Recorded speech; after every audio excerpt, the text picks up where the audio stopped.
அன்பு நெஞ்சங்களே, இறைவன் நமக்கு தந்த புதிய நாளிலே இறைவனுக்கு நன்றி கூறி இறை வார்த்தையால் நம் வாழ்வை மகிழ்விப்போம். இறைவன் நாம் அனைவரை நிறைவாக ஆசீர்வதித்து பாதுகாத்து வழிநடத்துவாராக. இன்றைய நற்செய்தி வாசக சிந்தனை, இயேசுவின் பொது அல்ல செயல்கள். மார்க்கு நற்செய்தி நூல் பிரிவு 1, இறை சொற்றொடர்கள் 29 முதல் 39 முடிய. இதன் விளக்கம் அறிவோம்.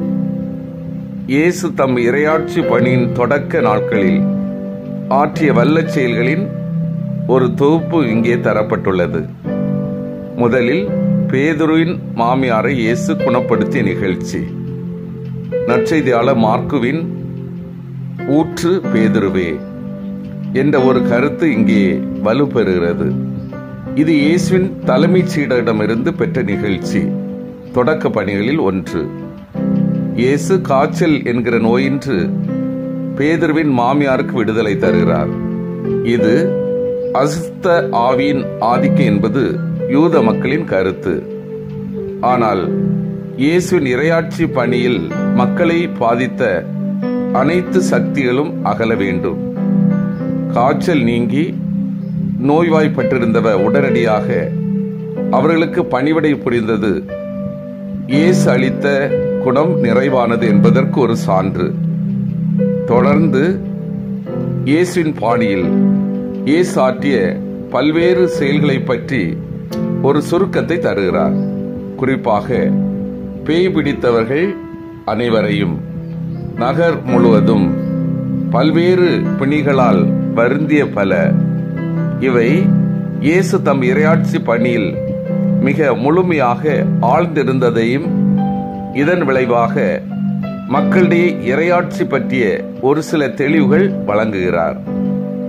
அவர் தம் தந்தையோடு கொண்டிருந்த உறவின் கூறுகளை அறிகிறோம்.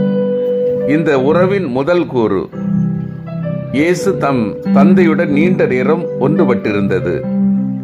அவரிடமிருந்துதான் இறையாட்சி பணிக்கு வல்லமை பெற்றார். தொடர்ந்து அவர் ஆற்றிய மக்கள் பணிகளின் சுருக்கத்தை மீண்டும் ஒரு முறை குறிப்பிட்டு எழுதுகிறார். அன்பார்ந்தவர்களே, இயேசு தன் கடமையில் தெளிவாக இருந்தார். அதிகாலையில் இறை ஒன்றிப்புடன் இருந்தார். செய்கின்ற பணியை நிறைவாக முழு ஈடுபாட்டோடு செய்தார். பேதுருவின் மாமியார் காய்ச்சலிருந்து விடுபட்டு பணி செய்யும் மேலான செயல் செய்தார். ஒரு குறிப்பிட்ட இடம், ஒரு குறிப்பிட்ட மக்கள் என்று பணி வாழ்வை இயேசு சுருக்கிவிடவில்லை. பல இடங்கள், பல வகையான மக்கள் மத்தியில் தாராள மனநிலையோடு பணி செய்கின்றார். நம்பிக்கையோடு வருகின்ற நோயாளிகள், பேய் பிடித்தவர்கள் முழு நலம் பெறுகின்றன. சிந்தித்து தியானித்து செயல்படுவோம். மக்களை பாதித்துள்ள செயல்களை அறிந்து அவற்றிலிருந்து விடுபட நான் உதவி செய்கின்றேனா? நான் செய்யும் எந்த சேவையும் நிறைவாக செய்கின்றேனா?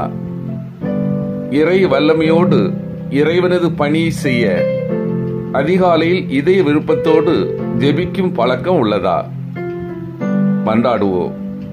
வல்லமை மிக்க இறைவா, நாங்கள் அனைவரும் அதிகாலையிலே ஜெபிக்கும் பழக்கத்தை வளர்த்து கொண்டு உமது ஆற்றலால் பணி வாழ்வில் ஈடுபட, பிறரன்பு பணி முழுமையாக செய்ய வரம் தாரும்.